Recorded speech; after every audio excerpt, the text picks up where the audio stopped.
नहीं खींचे तो न्यो चलेंगे, न्यो ये काम होने वाला है। 365 दिन में ये सरकार बदलने वाली है। हिंदुस्तान का जन नेता राहुल गांधी प्रधानमंत्री बनने जा रहा है। जो मोदी और अमित शाह का जो अहंकार था उसको राहुल गांधी ने नष्ट कर दिया। उत्तर प्रदेश के लोगों ने बाबा के बुलडोजर में ब्रेक लगाने का काम किया है। बहुमत छोड़िए, इनको सरकार नहीं बननी थी। अगर ये चीटिंग न की होती तो सरकार न बना पाते ये। कि मोदी जी हार ही जाते वहाँ से चुनाव, वो उनको वहाँ से जीतना ही नहीं था। वो बेईमानी हो गई तो वहाँ जीत गए।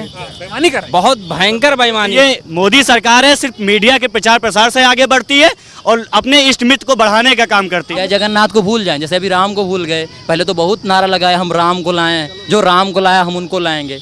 अब देखना जब 27 को चुनाव होगा तो ये जगन्नाथ को भी भूल जाएंगे, फिर भूल जाएंगे। किसी नया चिराग ढूंढेंगे फिर। कुछ कह जो भाजपा के बेचारे समर्थक बने थे उनको तो ना माया मिली ना राम। वो तो इधर से भी गए उधर से भी गए। 8500 के चक्कर में एक तरफा वोट दिए। सबसे ज्यादा परेशान वही लोग हैं। 15 लाख पे सवाल नहीं पूछ रहे हैं और 8500 पे आके सवाल पूछ रहे हैं। लोगों को ये लालच दे कि हर गरीब आदमी के खाते में 15 लाख रुपया देंगे, लेकिन वो 15 लाख क्या 15 पैसा कहीं नजर नहीं आया। संविधान बचाना वो मजबूरी है, देश जान रही है। ये कोई धर्म पे नाम पे बहकने वाली जनता नहीं है। जनता आप 400 बोलते थे, आप 240 पे आ गए। बहुमत आप कहे नहीं, जैसा कि अभी तक चिल्लाते थे एक अकेला सब पे भारी।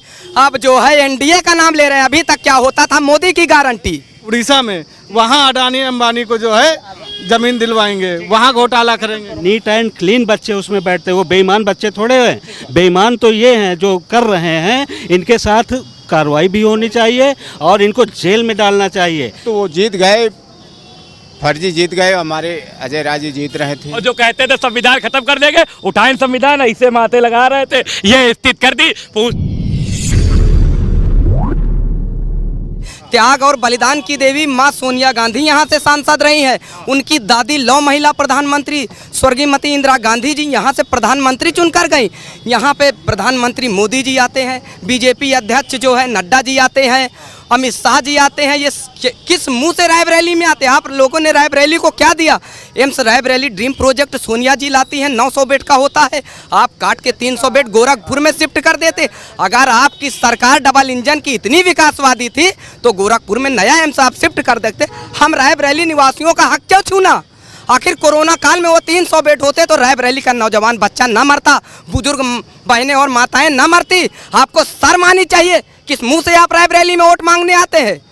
रायबरेली जो है गांधी परिवार से सियासत का रिश्ता नहीं है, ये परिवार है। क्योंकि जननायक जिस समय से नामांकन यहाँ किया, यहाँ का चुनाव खत्म। ये जो सियासत की दुनिया है खुद में एक पहेली है। ये जो सियासत की दुनिया है खुद में एक पहेली है।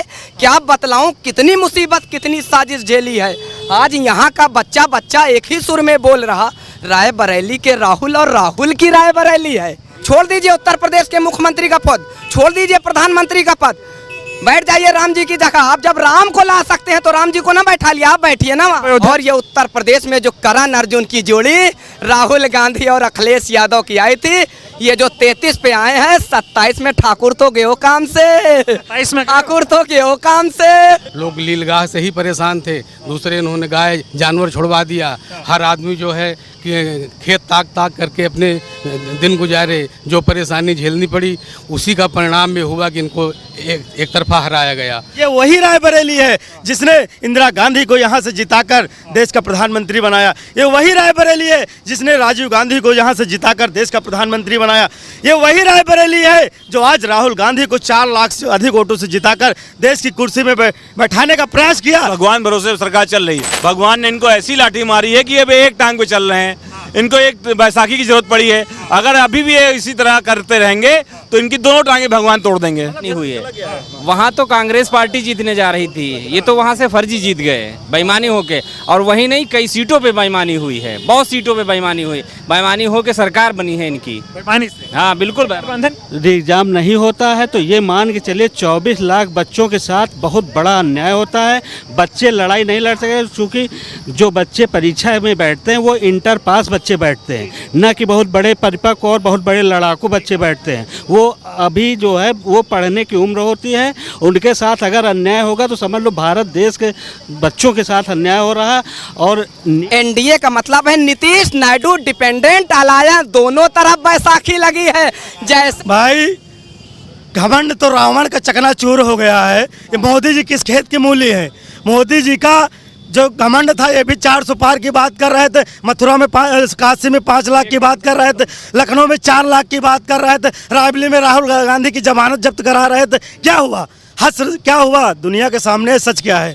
अमित शाह बोले थे जमानत जब्त हो जाएगी राहुल गांधी। अमित शाह ही है लास्ट, इससे उनका दिमाग खो गया है।